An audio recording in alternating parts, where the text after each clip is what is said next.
And happy Wednesday, everyone. My name is meteorologist Heather Kane. It's time for our daily hail forecast, sponsored as always by C3 Group, Umberland Law Group, American Contractors Show, Atlas Roofing, and then our new sponsor, DentSource. Thank you guys for sponsoring our videos. So let's get right into our weather headlines. We do have a chance for both hail and wind today in not just the Central Plains, but also parts of the east. We'll talk about that in more detail in just a few moments.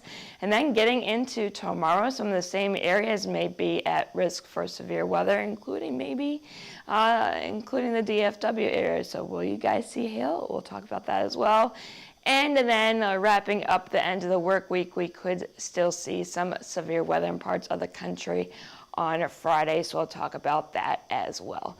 So here are current conditions across the country. We do have a few systems going on. We have a low pressure system up here in the northern plains bringing us some heavy rain in parts of the Dakotas and into Minnesota. And then we have a few areas that we're going to be watching for severe weather today.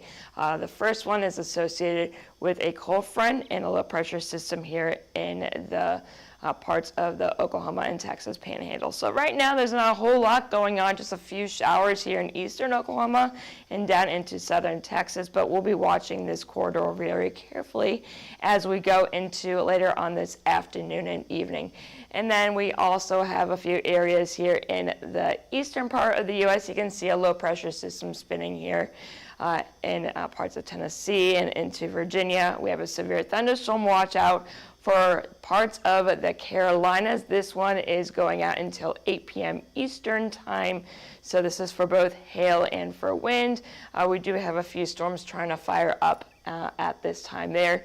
And then some activity is already ongoing in central Florida. We have another severe thunderstorm watch out until 5 p.m. Eastern time. So you can see some storms just to the east of Tampa and more just to the west of you guys starting to move on in from the Gulf of Mexico. So zooming on out, taking a look at our temperatures, we're at 79 in Atlanta and getting into low 80s down into Miami. More 70s and 80s here along the basically the southern parts of the U.S. and a bit cooler as you head further north where it's only 69 in Minneapolis and 59 in Denver. And in terms of our dew points, not too shabby. It's not too uncomfortable out there unless you're in Miami where the dew point is at 72, so a little sticky if you walk outside. Lower 60s though along the Gulf Coast and getting near that borderline uncomfortable in New Orleans though where it's at 65 for a dew point. So here's our significant hail model. This is basically to show the areas where we may see some large hail. So this is stopping it at 1 p.m. Central Time. You can see some brighter colors starting to show up here in parts of Oklahoma near the Oklahoma-Texas border up into Kansas, as well as a few areas here in the Carolinas and down into Florida. So we could see some large hail as we get into the rest of this afternoon and evening, and stopping at 3 p.m. Not too much of a difference here, and those colors aren't getting too bright, so we could see some hail today in a few areas, but I'm not expecting anything too crazy. So no, baseballs or anything. But now that I said that, someone will probably get baseballs. But as we get through the rest of this evening, northern parts of Oklahoma, southern parts of Kansas, that's where we'll see some of those brighter colors starting to try to show up here. And you can see those values drop off almost completely in the Carolinas, still sticking around though in Florida by this evening. And then overnight, we start to lose those values even more so. So hail is possible again today, but nothing too crazy expected. So here are our CAPE values. Again, we do have that instability in place across here in the Carolinas, down in Florida, as well as basically from Kansas down into parts of Texas. So storms will be feeding off of that as we go through later on in the afternoon and into the evening hours. And you can see those values really start to ramp up here in central Oklahoma. So we could still see some hail here, and, including Oklahoma City. Will that hail get very large? Right now, it doesn't look like it. May be more of a wind threat here. We'll show you some radar snaps in just a few moments. And then as we get into later on in the evening, you can see those values really start to drop off here. And then basically the same deal as we go into the overnight hours. So here are a few radars. I believe I have 4 of them loaded. So the first one is going to be from basically the very southern parts of Nebraska down through Oklahoma. As we get through this afternoon, you can see a few storms trying to fire up here in north central Kansas, southern Nebraska. They will start out as individual supercells, but they won't stay that way. As we get into later on in the afternoon and evening, you can see a few more isolated storms try to fire up, but southwest of those, they start to line out. So I do expect those storms to initially fire up and be by themselves, but then line out as they push off to the east. And so stopping at 10 p.m. Central Oklahoma City, those storms will start to move on through, and you can see more linear segments here. So I think by the time they reach central Oklahoma, they may be more of a wind threat than a hail threat, but the hail threat will not be 0. And then more the same as we go through the overnight hours. Some storms here just to the south of Kansas City. Wichita, you could still see a few storms moving on through as we get into the early morning hours tomorrow, stopping at 3 a.m. Oklahoma City, you should be clear for the most part in terms of severe weather, but some heavy rain may still be falling. And then as we near daybreak, some more heavy rain here along I-40. We could see some flooding here, so keep that in mind. So moving off to the southern part of this risk area, again, we should be pretty clear for the next few hours, but then as we get that heating of the day going, we do have a dry line here set up in western Oklahoma, or western Texas, A few storms may try and fire up along that, but I'm not really expecting anything in terms of a very large hail, but we could see some $4.50 if we can get some storms to fire up there. And then as we get into the overnight hours, those start to diminish, and then just some rain lingering along the Texas-Oklahoma border, and those will push off to the east and start training over the same areas. So again, we could see some heavy rain and some possible flooding across those areas that we'll see those multiple rounds of showers and storms. So going off into the east, taking a look at the Carolinas, we already are starting to see a few storms firing up there. We have that severe thunderstorm watch out until 8 p.m. Eastern. As we go through the rest of the afternoon and we get more heating of the day, you can see some more storm development is expected to fire up and push off to the east as we go through the rest of this evening. And as we, lose that heating of the day, some of those storms may start to diminish in intensity. Some storms, though, may still be going on in eastern Nebraska, eastern North Carolina as we go into late this evening. And then as we get into the overnight hours, we should quiet down as that low pressure moves off into the Atlantic. And then down in Florida, storms are already ongoing. We have that watch out until 5 p.m. Eastern for central Florida. Some storms, again, going on right now, and this model is showing more of the same as we go through the rest of this afternoon. This is stopping at 4 p.m. Central, so 5 p.m. Eastern. Some storms may still be ongoing, so Tampa up to Jacksonville, Orlando, Kissimmee. We'll see some storms continue on continue to go on for the rest of this evening. 10 p.m. Eastern, though, you can see those storms start to die off with the heating of the day decreasing. However, we could still maybe get a few storms to fire up along of that cold front as we get near daybreak, although the severity as of right now, it looks to be they should be below severe limits. We'll see what they do as we wake up tomorrow morning.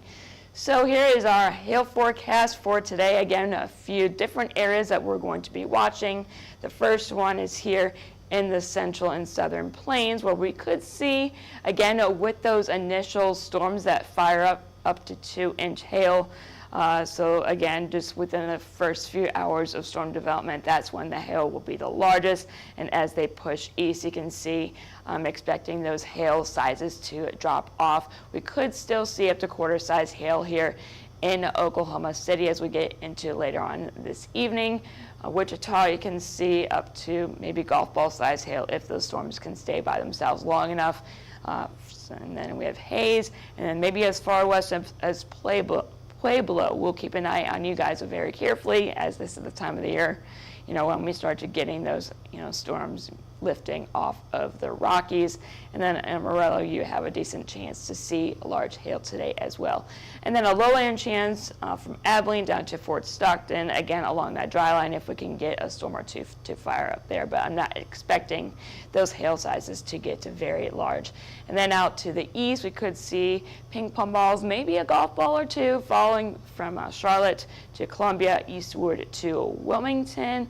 And then a lowland chance to see some hail with those storms in Florida. So Jacksonville, Kissimmee, westward to Tampa, we can see some $1.25 size hail with any of those storms that fall there. And then for our wind, we do have, again, basically the same areas that the hail is going to be possibly falling. I did level up the wind.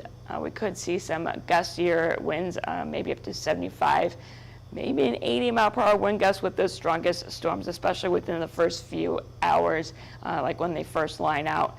Amarillo, Oklahoma City, Wichita, you guys have the best chance to see those winds today. And Hays and Tulsa, you guys have low-end chances. And then moving off to the south, Abilene, Fort Stockton, we have some low-end chance to see 60-mile-per-hour gusts for you guys. And then 60-mile-per-hour wind gusts are possible from Charlotte, Columbia, Wilmington, as well as down here in Florida, in Jacksonville, Kissimmee, and westward to Tampa. So now getting into tomorrow, we're going to wake up and it's going to be a bit of a mess, especially here in central Oklahoma and along the Red River, where that rain is going to be going over the same areas. But then as we get into later on in the morning, stopping it at 11 a.m., you can see a line of storms, at least according to this run of this model, just to the west of Dallas, as well as a few individual cells trying to fire up in the DFW area.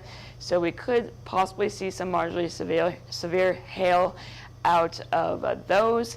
And then as we get into the rest of this afternoon, you can see that line marching off to the east. So Dallas, we could see some gusty winds as this moves through around 3 or so tomorrow afternoon. So keep that in mind. You can see that pushes off to the east as we get into later on in the evening. And then behind that line, you can see a few individual cells trying to form here. So we'll be keeping an eye on Abilene once again tomorrow and see what those individual storms may do, and some more activity out in New Mexico. And that mess pushes off to the southeast as we get into later tomorrow evening. So Houston, we could possibly see some wind with those as we get into tomorrow evening and into the overnight hours. And even more storms may fire up in the San Angelo area as we get into early Friday morning. And then we'll clear out as we begin our commute on Friday morning. So tomorrow may be a bit of a mess, tonight as well, but Friday morning it looks like it's going to be a lot better in Oklahoma and Texas. Then moving off to the north, just a lot of rain here. We could see a few storms try and fire up in parts of Missouri as we get into late morning and early afternoon tomorrow. St. Louis, the chances are not zero to see severe hail as we get into the early afternoon hours. Then stopping at 3 p.m. tomorrow afternoon, you can see some individual cells try to fire up here. Very isolated in nature, it looks like, and as of right now, the hail sizes don't look very impressive. But more storms here firing up into northern Arkansas as well. And then that will all push off to the east as we get into early Friday morning. Memphis, I think it should just be some heavy rain and some sub-severe wind gusts for you as we get into basically the early morning hours on Friday and then into our commute. So here is our hail forecast for tomorrow. Again, the largest hail is going to be here in west central Texas, where we'll see those individual cells fire up basically behind that line that's expected to push on through. So Abilene, you have the best chance to see maybe up to 2-inch hail there. And then low-end chances from Dallas down to San Antonio, northward to Oklahoma City. We'll see what those storms do in the morning. I think they should be I think it's going to be more of a wind and just heavy rain thing, but again, hail is not out of the question. And then Wichita and St. Louis, we have some low-end chances to see some large hail as well. And then for our, I didn't upload the wind, but that's okay. So here's our jet stream. So again, we do have a disturbance here in central Oklahoma that will bring us some severe weather later on this afternoon and evening. And then we have that low pressure system in the eastern part of the U.S. that's bringing some severe weather to parts of the Carolinas all the way down to Florida. As we get into tomorrow, we will still see a bit of a disturbance here in the south central part of the U.S. That low pressure in the east will push out into the Atlantic. And then as we get into Friday, you can see a bit stronger of a short wave develop here, and that may bring us some severe weather in parts of the south along the Gulf Coast for our Friday. And then that will start to push off to the east as we get into Saturday. But that's a bit far out. We could possibly still see some severe weather along the southeastern coast as we get into our Saturday. But again, that's a bit far out, but we'll keep an eye on these as we get into the next few days. So here's our look ahead for our Friday. Again, that short wave will get a bit stronger as we get into Friday morning. So here's the area that we'll be watching. So basically, southern Indiana all the way down to the Gulf Coast, including Houston, New Orleans, Jackson, Mississippi, Birmingham, Alabama, maybe as far east as Tallahassee, Florida. We'll be watching you guys for our Friday. So again, it's that busy time of the year, you guys, and if you haven't already, make sure you follow us on X, Twitter, whatever the heck you want to call it, Facebook, Instagram, YouTube, and our TikTok page. Make sure you hit see first on our Facebook so you don't miss any of our live videos. If you would like to get set up with a demo, you can scan that QR code right above my head right there, and you can get set up with a demo to learn more about our products. And if you have any questions or concerns, you can call us at 855-334-4245. You can email us at info@hailtrace.com and check out our website at www.hailtrace.com. I will try, Mom. No promises, though. And I am meteorologist Heather Kane. I hope you all have a great rest of your Wednesday.